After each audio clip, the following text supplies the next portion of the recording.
Bismillahirrahmanirrahim. Alhamdulillahirrabbilalamin. Assalamualaikum warahmatullahi wabarakatuh.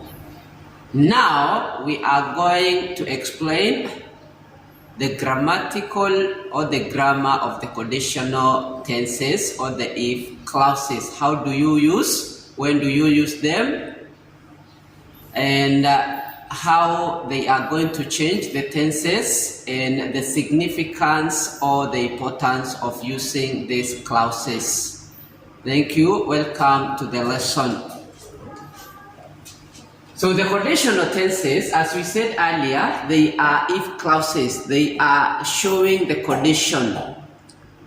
There is a condition that is depending on another condition for it to happen. Something depends on another so that it can happen. If one does not happen, the other one is not possible to happen. So it's like there is a reliance between the two actions. One action depends on the other action. That is why we are using the word if. If, showing the possibility or the reliability of an action on another action. So the conditional tenses, they are used. You use the conditional tenses or the if clauses, one, to show facts that are general or they are scientific facts. They are used to show facts. The fact means something is true. A general truth, something is generally true, or this is a scientific fact. This is something that has been scientifically proven. For example, a general fact, we can say, if you stand in the rain, you get wet. So this is a known truth. If it is raining outside, you go outside, you stand in the rain, there is no other result, you are going to be wet. So this is a general truth. It is something that is generally true. Scientific, if you heat ice, it melts. If you heat ice, if you take a cube of ice or if you take a block of ice and you put it in a pan, and then you turn on the fire, then you heat the ice, it is going to melt and it's going to turn into liquid. So this is a scientific fact. A possible situation in the future or a prediction. So two, we are using conditional tense when we are talking about something that is possibly to happen in the future, or a prediction or something that we think it is going to happen in the future. A prediction is something that you think is going to happen. To predict is to foresee or to say something that might happen in the future. The possibility, a possible situation in the future, if it rains, we will cancel the meeting. If it rains, it is possible that it's going to rain, but not sure. But if it rains, we will cancel the meeting. We are going to have a meeting, but if the weather changes, if it rains, we will cancel the meeting. If you study hard, you will pass the exam. So this is something that is expected to happen in the future. So if you work hard now, you are going to get good results in the future. This is what you are predicting. Hypothetical or improbable situation. Hypothetical, it is something that you are thinking, but this thing, it is not likely to be true. It is not likely to become true.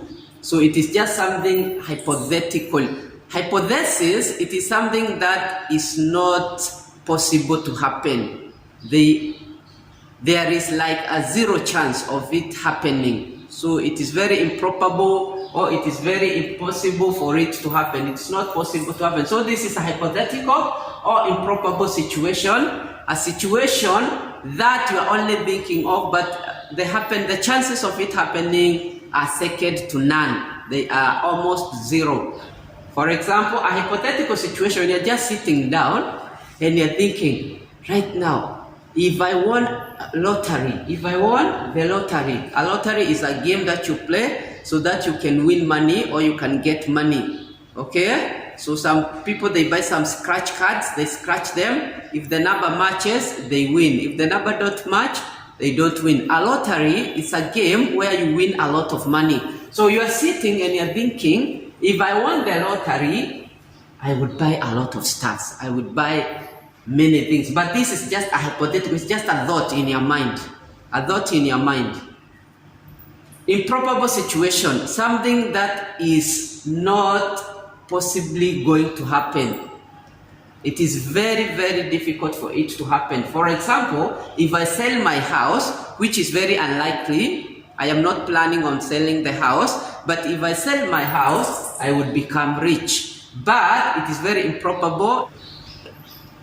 But me selling the house, it is something that is very, very impossible to happen. So if I sell my house, but it is improbable, if I sell my house, I would become rich. An imaginary situation that did not happen in the past. You are thinking about something that could have happened in the past. You are thinking about something that could happen in the past, but it did not happen. So you are thinking, if it had happened, how would have the result been? If it had happened, it did not happen, but you are imagining, if it had happened, what would have been the result? So this is an imaginary situation that did not happen. For example, if I hadn't been sick, I would have played football. So you did not play football, but you're thinking, if the situation was different, you were sick. You were sick, that's why you did not play, but you're thinking, if the situation had been different, if I hadn't been sick, I would have played football. So this now, you are imagining a situation that did not happen in the past, but you are imagining if it had happened, if the situation had been different. So we are using conditional tenses, first of all, to show the facts, the general facts, something that is generally true.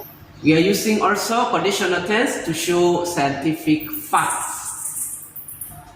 We are using conditional tense to show possible situation in the future. That's something, it might possibly happen in the future. Something that we are expecting it might happen in the future. So we are using conditional tense for a possible situation in the future, or for a prediction, something that we expect to happen in the future. We are using conditional tense for hypothetical, something that is unlikely to happen, it is not possibly to happen, or an improbable situation, the something that it will not happen. The chances of it happening are nil. And we are using conditional tense to talk about an imaginary situation that did not happen in the past, but you are thinking, if the results were different, what would have happened? This is where we come to the end of the lesson about the conditional tense. Thank you very much for watching, and until next time, wahada wa billahi tawfiq. Assalamu alaikum wa rahmatullahi ta'ala wa barakatuh.